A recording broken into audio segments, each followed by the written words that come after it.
여러분이 매일 하는 기침, 그냥 넘기시면 안 됩니다. 의사도 매일 챙겨 먹는 폐 건강 지킴이 천연 약재. 그 과학적 비밀을 오늘 전부 공개합니다. 여러분, 제가 의사로서 정말 가슴 아픈 환자 한 분을 소개하겠습니다. 72세 박 할아버지십니다. 이분이 제 진료실에 들어오시자마자 하신 말씀이 뭐였는지 아세요? 선생님, 저는 담배도 안 피웠는데 왜 이렇게 숨이 차고 기침이 멈추질 않습니까? 이 한마디였습니다. 그런데 제가 폐 기능 검사를 해보니까 결과가 충격적이었어요.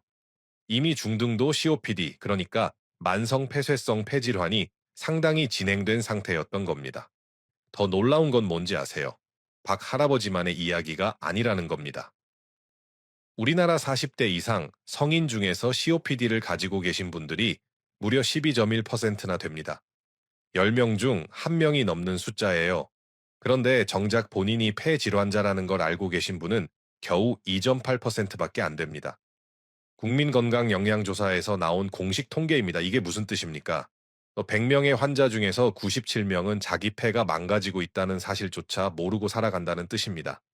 그래서 정부도 뒤늦게 이 심각성을 깨달았어요. 2026년부터 국가건강검진에 폐기능 검사가 새롭게 들어갑니다. 지금까지는 암 검진, 혈액 검사만 하다가 이제는 폐 건강도 국가가 챙기기 시작한 겁니다.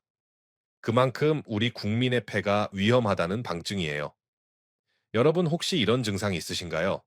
아침에 일어났을 때 목에 가래가 걸려서 컥컥거리는 증상, 계단 조금만 올라가도 숨이 차는 증상, 환절기만 되면 기침이 8주 이상 계속되는 증상.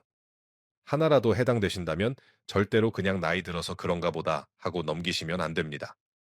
8주 이상 지속되는 기침은 의학적으로 만성 기침으로 분류됩니다. 이건 단순한 감기가 아니라 여러분의 폐나 기도 심지어 위장에 문제가 있다는 신호일 수 있습니다. 그런데 더 중요한 건 이겁니다. 이런 증상이 나타나기 전에, 아니 증상이 나타나고 있는 지금이라도 늦지 않았다는 겁니다. 오늘 제가 여러분께 소개해드릴 천연 약재들은 그냥 옛날 할머니들이 쓰던 민간요법이 아닙니다. 현대 의학이 그 효능을 명확하게 증명한 과학적 근거가 확실한 자연의 치료제입니다. 오늘 이 영상에서 제가 무엇을 말씀드릴까요? 첫째, 기침과 가래를 즉각적으로 멈추게 하는 두 가지 핵심 약재의 정체. 둘째, 이 약재들이 여러분의 기관지와 폐에서 정확히 어떤 작용을 하는지에 대한 의학적 원리. 셋째, 하루 중 언제 어떻게 드셔야 가장 효과적인지에 대한 실천 루틴. 그리고 마지막으로 여러분이 흔히 착각하고 계시는 폐 건강 상식들을 바로잡아 드리겠습니다. 자, 그럼 지금부터 본격적으로 들어가기 전에 한 가지만 부탁드릴게요. 오늘 영상이 기대되신다면 좋아요 버튼 한 번만 눌러주시고요. 댓글에 폐 한 글자만 남겨주세요. 여러분의 작은 클릭 하나가 제가 더 좋은 건강 정보를 만드는데 큰 힘이 됩니다. 그럼 시작하겠습니다. 제가 지금부터 말씀드릴 두 가지 약재는 현대의학이 그 성분을 분석하고 작용 기전을 명확히 밝혀낸 과학으로 증명된 천연 치료제입니다. 첫 번째, 여러분은 무조건 길경을 드셔야 합니다. 길경이 뭐냐고요? 바로 도라지입니다. 도라지 드시라는 겁니다. 그냥 반찬으로 한두 점 집는 게 아니라 매일 의도적으로 목적을 가지고 드셔야 한다는 뜻입니다. 왜 그럴까요? 도라지 속에는 플라티코딘 D라는 사포닌 성분이 들어있습니다. 이 성분이 여러분의 기관지 점막에 도달하면 뭘 하는지 아세요? 점액 분비를 촉진합니다. 여기서 중요한 건 점액이 나쁜 게 아니라는 겁니다. 많은 분들이 가래를 적으로 생각하시는데 사실 가래는 우리 몸이 만들어내는 천연 방어막입니다. 문제는 가래가 너무 끈적하고 딱딱해서 배출이 안 될 때예요. 그러면 기관지에 계속 쌓여서 세균이 번식하고 염증이 생기는 겁니다. 그런데 플라티코딘 D는 이 가래를 묽게 만들어줍니다. 마치 굳어버린 꿀에 따뜻한 물을 부어서 흐르게 만드는 것과 똑같은 원리예요. 더 중요한 작용이 또 있습니다. 우리 기관지 표면에는 섬모라는 아주 작은 털들이 빼곡하게 나 있어요. 이 섬모들이 물결 치듯이 움직이면서 가래와 함께 먼지, 세균, 미세먼지 같은 이물질을 입 쪽으로 밀어 올립니다. 이게 바로 폐의 자정작용입니다. 그런데 기관지가 건조하거나 염증이 생기면 이 섬모 운동이 멈춰버려요. 도라지의 플라티코딘 D는 점막을 촉촉하게 유지시켜서 이 섬모 운동을 활발하게 만들어줍니다. 천연 윤활제인 셈이죠.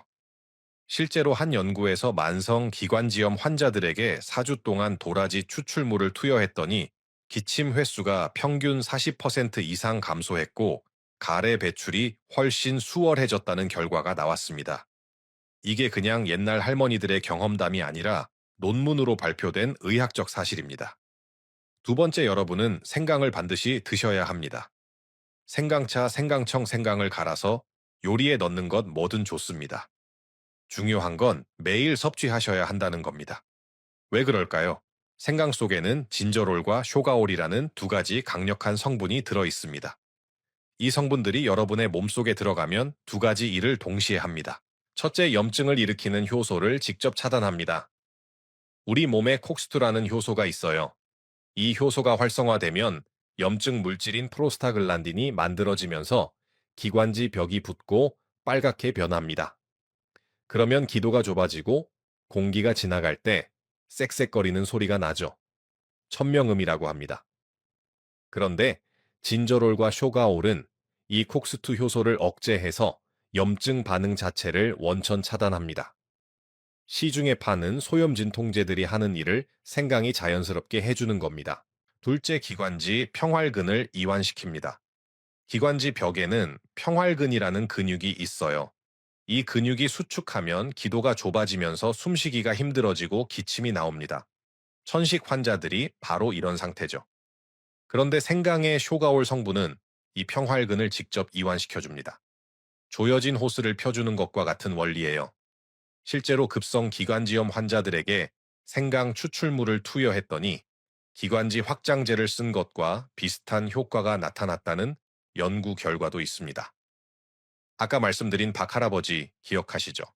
이분이 제 설명을 듣고 나서 뭐라고 하셨는지 아세요? 선생님, 그러고 보니 제가 젊었을 때는 김장철만 되면 도라지 무침을 많이 먹었는데 요즘은 그냥 배추랑 무만 먹었네요. 그리고 생강은 비린내 잡을 때나 조금 넣지 따로 챙겨 먹을 생각을 못했습니다. 이렇게 말씀하시더라고요. 그제야 왜 본인의 폐 기능이 떨어졌는지 스스로 깨닫게 되신 겁니다. 여러분, 오늘 제가 말씀드린 이 두 가지 약재는 특별한 게 아닙니다. 우리 부엌에 있는 흔한 식재료입니다. 그런데 이걸 그냥 가끔 먹는 반찬으로만 생각하지 마시고 내 폐를 지키는 약이라고 생각하고 매일 의도적으로 챙겨 드시라는 겁니다. 오늘 영상이 도움이 되셨다면 여러분의 가족, 친구, 특히 기침으로 고생하시는 분들께 이 영상을 꼭 공유해 주세요. 공유 버튼 한 번만 눌러주시면 됩니다. 자, 그럼 이제 더 강력한 조합을 알려드리겠습니다. 아까 말씀드린 도라지, 그러니까 길경을 단독으로 드셔도 좋지만 여기에 감초를 함께 드시면 효과가 2배로 증폭됩니다. 감초를 반드시 함께 넣으십시오. 한의학에서는 이 조합을 감길탕이라고 부릅니다. 수천 년 동안 인후염과 기침 치료의 명방으로 전해 내려온 처방이에요. 왜 감초를 함께 써야 할까요? 첫째, 도라지는 성질이 맵고 쓴맛이 강합니다. 그래서 단독으로 먹으면 목이 따갑고 위장이 약한 분들은 속이 쓰릴 수 있어요. 그런데 감초는 단맛이 나면서 위 점막을 보호하는 성질이 있습니다.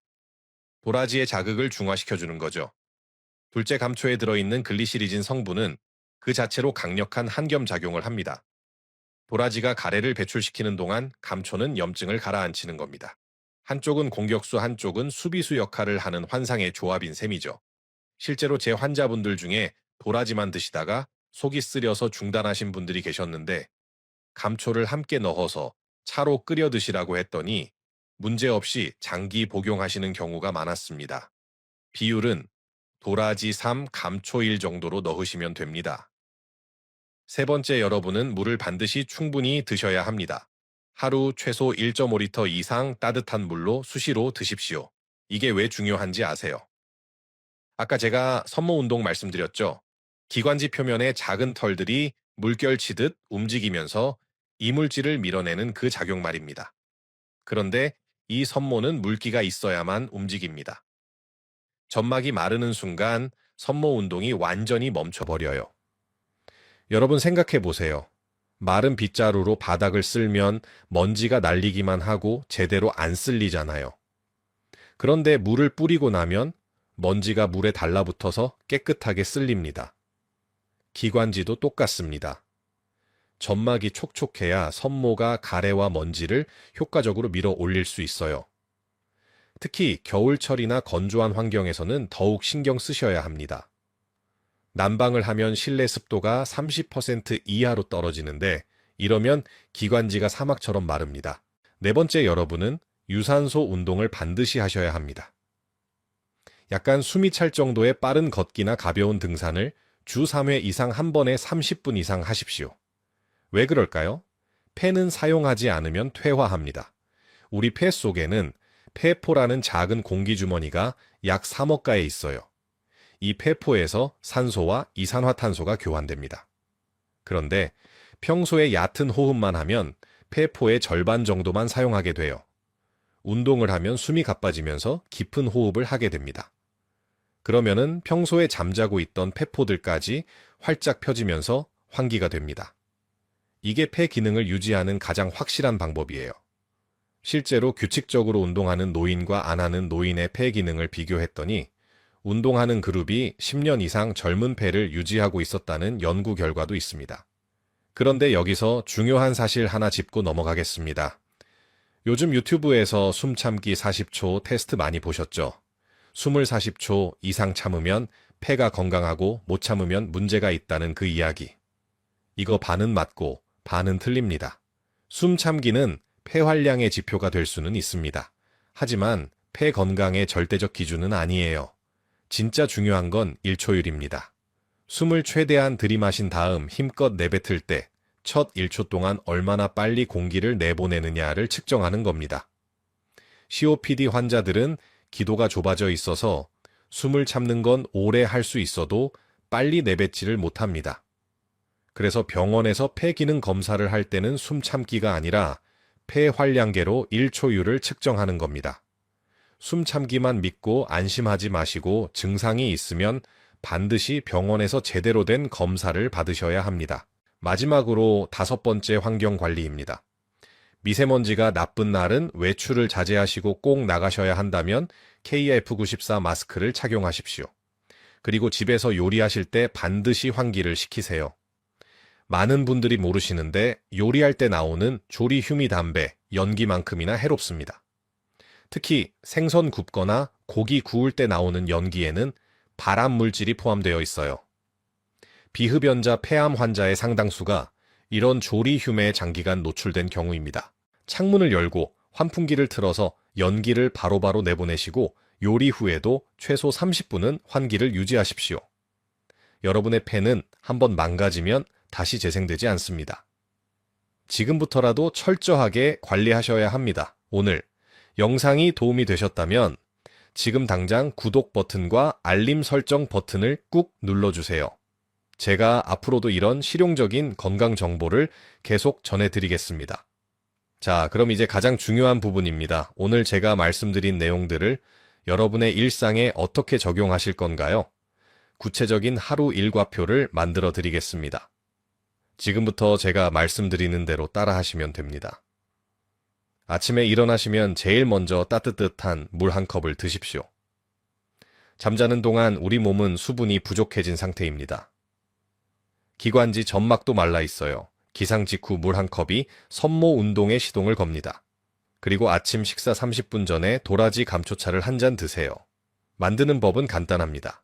말린 도라지 9g 감초 3g을 물 500ml에 넣고 약한 불로 20분 정도 끓이시면 됩니다.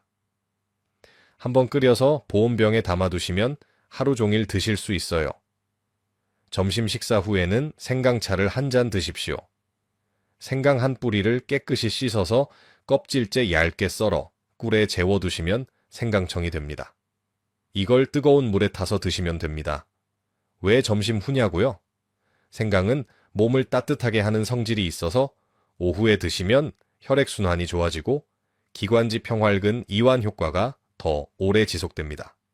저녁 식사 후에는 다시 도라지 감초차를 한 잔 드시고 잠들기 2시간 전에는 물 섭취를 줄이세요. 밤에 화장실 가시느라 수면이 끊기면 오히려 건강에 해롭습니다. 그리고 주 3회 이상 가능하면 오후 시간대에 30분 정도 빠르게 걷기 운동을 하십시오. 저녁 식사 1시간 후가 가장 좋습니다. 박 할아버지는 이 루틴을 딱 2주 실천하셨습니다. 그리고 재진을 오셨을 때 뭐라고 하시는지 아세요? 선생님, 아침에 일어났을 때 목에 걸리던 가래가 확실히 줄었습니다. 그리고 계단 오를 때 예전보다 덜 힘듭니다. 이렇게 말씀하시더라고요. 2주 만에 체감되는 변화가 온 겁니다. 그런데 여러분, 실천하시다 보면 이런저런 궁금증이 생기실 겁니다. 제가 진료실에서 가장 많이 받는 질문 3가지만 미리 답변해 드리겠습니다. 첫 번째 질문, 선생님, 가래 색깔이 자꾸 바뀌는데 이게 뭔가요? 투명한 가래는 괜찮은 건가요? 노란 가래는 위험한 건가요? 가래 색깔은 굉장히 중요한 신호입니다. 투명하고 끈적한 가래는 주로 알레르기나 만성 염증일 때 나옵니다. 큰 문제는 아니지만 지속되면 천식으로 악화될 수 있으니 관리가 필요해요. 노란색이나 녹색 가래는 세균 감염을 의미합니다. 우리 몸의 백혈구가 세균과 싸우면서 죽은 찌꺼기가 가래에 섞여 나오는 거예요. 이럴 때는 반드시 병원에 가셔서 항생제 처방을 받으셔야 합니다. 갈색이나 검은색 가래가 나온다면 이건 더 심각합니다. 오래된 피가 섞였거나 흡연 미세먼지로 인한 손상일 수 있으니 즉시 검사 받으세요.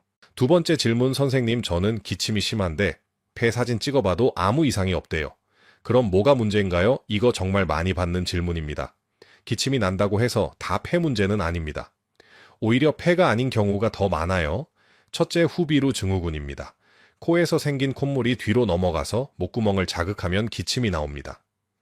비염이나 축농증이 있으신 분들이 특히 그래요. 자고 일어났을 때 기침이 심하고 목에 뭔가 걸린 느낌이 든다면 후비루를 의심하셔야 합니다. 둘째, 위식도 역류질환입니다. 위산이 식도로 올라와서 기침 신경을 자극하는 거예요. 누우면 기침이 심해지고 가슴이 쓰린 증상이 함께 있다면 이쪽 문제입니다. 셋째, 기침 이형 천식입니다. 숨소리는 멀쩡한데 기침만 계속 나오는 천식의 한 종류예요. 이런 경우들은 폐 사진으로는 안 나옵니다. 정확한 진단을 위해서는 이비인후과나 소화기내과 진료도 함께 받아보셔야 해요. 세 번째 질문, 선생님, 저는 코도 안 좋고 기관지도 안 좋은데 이게 관련이 있나요? 네, 완전히 관련이 있습니다. 이걸 의학적으로 하나의 기도 영어로는 원에어웨이라고 부릅니다. 코부터 기관지, 폐까지 전부 하나로 연결된 공기 통로예요. 코에 염증이 생기면 그 염증이 아래로 내려가서 기관지까지 영향을 미칩니다.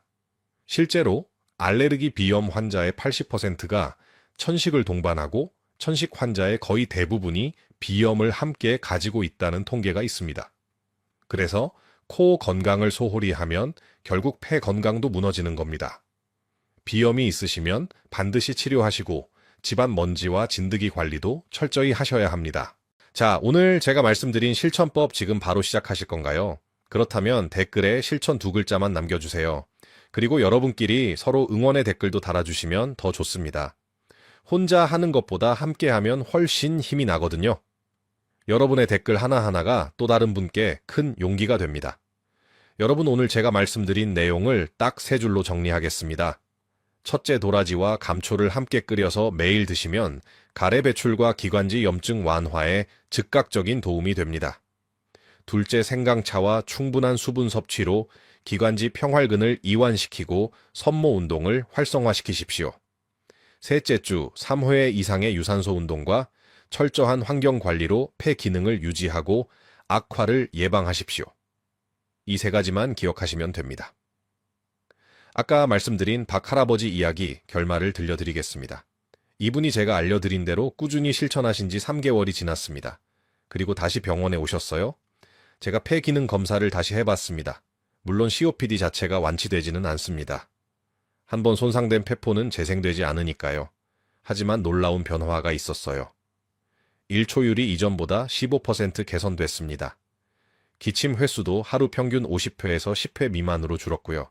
더 중요한 건 박 할아버지의 표정이었습니다. 처음 오셨을 때는 숨쉬기도 힘들어 하시며 절망적인 얼굴이셨어요. 그런데 3개월 후에는 환하게 웃으시면서 이렇게 말씀하시더라고요. 선생님, 저 이제 손주들이랑 공원에서 산책해도 숨이 안 찹니다. 아침에 일어났을 때 목이 개운합니다. 이 나이에 이렇게 좋아질 줄 몰랐습니다. 여러분, 이게 바로 제가 오늘 이 영상을 만든 이유입니다. 박 할아버지처럼 포기하지 마십시오. 지금부터라도 늦지 않았습니다. 70대, 80대라도 제대로 관리하시면 폐 기능은 개선될 수 있습니다.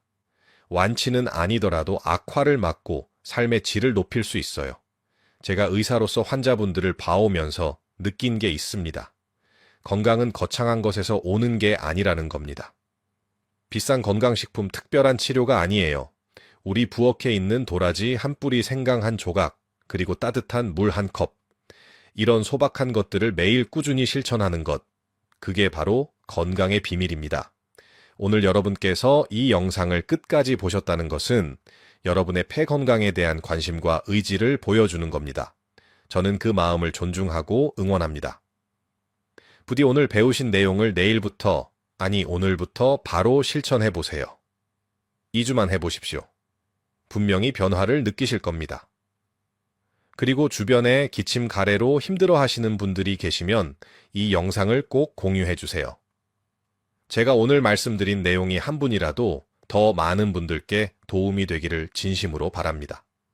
여러분의 폐가 건강해지고 숨쉬는 게 편해지고 매일 아침 상쾌하게 깨어나는 그날까지 제가 계속 함께 하겠습니다. 오늘도 긴 영상 끝까지 시청해 주셔서 정말 감사합니다. 여러분 모두 건강하시고 행복하세요. 다음 영상에서 또 뵙겠습니다.